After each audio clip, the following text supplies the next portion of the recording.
tak furt zbil. A prečo? Tá zadarmo. Požarlil na mňa. Ona furt provokovala, prezývala ho toto a on sa hanbil, dostal nervy do toho a zbil ju. Tibor oslavoval príchod staršieho syna z väzenia. Na začiatku netušil, že na konci oslav pôjde za mreže jeho mladší syn. A to vďaka aj jeho družke. Syn ako prišiel z basy, viete, Tak. ostavili tam doma a ona ju provokovala. On sa opil a on prišiel hore. Už on ma zbil. Ostré výmeny názorov patria k oslavám, ale teraz sa to vymklo spod kontroly. Alexandra vraj mala Vladimírovi nadávať, ten ju zas mal prichytiť pri nevere. Začali ju byť metlou hlava nehlava a mala dostať aj soškou či vázou do čela. Ja vám nemám.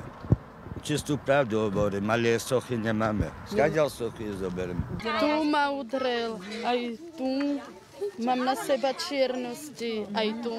Za ne šošky nemáme nič. Ona musela spadnúť zo schojdy, lebo oni majú vysoké až hore a ona povedala teraz na neho, na Vladého. Agresívny muž spôsobil žene viacero zranení. Išlo o prasknutie čelovej kosti, otvorenú ranu na čele, podliatiny tváre a vyvrtnutie krčnej chrbtice. Kto miluje, nikdy nechce zabiť. On robil jak pokus o vraždu na ňu. Muž z obce Rakúsy bol obvinený z trestného činu ublíženia na zdraví. Bitka vraj bola už len vyvrcholením dlhodobých problémov dvojice. Provokovala ho, prezývala ho. Toto on furt. Od neho vždy tak prišla so černými očami, to nielen teraz. On si tú basu vyslúži. Však ona každý deň ho prerokovala.